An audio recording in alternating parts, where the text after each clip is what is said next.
Hi, I'm Kenny Gong with Willowmar, a real estate team serving the San Francisco Bay Area. And I'm Bran Banog, also with Willowmar. We're doing another edition of the ABCs of Real Estate series, taking you through some of the terms and concepts you need to know about real estate. And we've got C for closing costs. And the question, how much can I expect to pay at closing, and what am I paying for? We get this question a lot, understandably so, from both buyers and sellers. So let's break it down for both. Let's start with buyers, shall we? I think we shall. As a buyer, when you purchase a home and get into contract, in addition to the down payment, you can expect to pay anywhere from 1 to 2% of the purchase price for a home. Let's use the example of you purchasing a home for $1 million with a 20% down payment. So 1 to 2% of that would be somewhere from 10 to 20K. So in total, what you'll be paying out of pocket with that 20% down payment is 210 to 220K. And primarily, this 1 to 2% is paying for loan fees. So that's anything that goes into obtaining or approving the loan, fees for originating and reviewing the loan, appraising the property, verifying your credit. A big difference will be determined by whether or not you're using mortgage points to get a lower interest rate. A mortgage point is essentially a one-time cost that you pay to discount the interest rate for the life of the loan. 1 point costs 1% of your mortgage amount. Buyer closing costs also include escrow fees.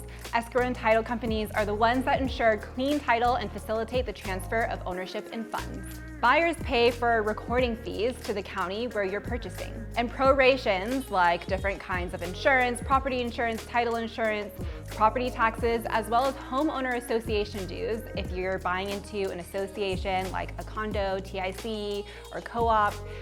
In some cities, buyers may also customarily pay for some of the transfer taxes. Buyers will receive estimations of their closing costs once they get into contract, plus during escrow and up until the signing of loan and title documents.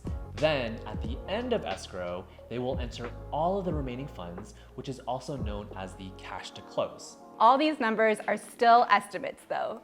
They're pretty dang close to accurate, but the final closing costs are determined upon closing escrow when the transfer of property is complete. Any difference in the amount paid upfront to escrow will be returned to the buyer. Now, on to the other side, sellers. Sellers, in addition to any investments you make to prepare the home for the market, like small repairs or painting, staging, etc., you can expect to pay anywhere from 6 to 8% of the purchase price at closing in the Bay Area. So for that same $1 million home, the seller will be paying anywhere from 60 to 80K. So let's break down that 6 to 8%. The most significant pieces are commissions. Sellers pay for both buyer and seller side of the commissions for their agents. This is always negotiable and typically between 5 to 6%, with a part of it, typically 2.5%, going to the buyer's agent. Also, transfer tax. In many counties, sellers are responsible for paying the transfer tax for change in property ownership. If there are separate city transfer taxes, it is often split between the seller and the buyer. In San Francisco, both a city and a county, sellers pay for the single transfer tax, which is about $7,500 for a $1 million purchase price. And of course, if you're still getting a mortgage, the loan payoff will be part of your closing costs. Then there are, similar to the buyer's side, a handful of miscellaneous fees like some prorations and escrow fees. Again, sellers will receive estimations of their closing costs throughout escrow and up until the signing of loan and title documents. Then the final closing costs are determined upon closing escrow when the transfer of property is complete. On both the buy and sell side, of course, it's important to know all of your costs associated with the transaction so you can be fully informed and in turn as confident as you can be. Especially in hot markets like ours here in the Bay Area, having confidence as a seller or buyer goes a long way in getting you where you want to go.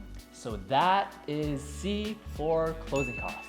If you found this info to be helpful, let us know in the comments below. If you learned something new or want to know more about closing costs or anything about real estate, let us know. We'd love to hear from you. Till next time.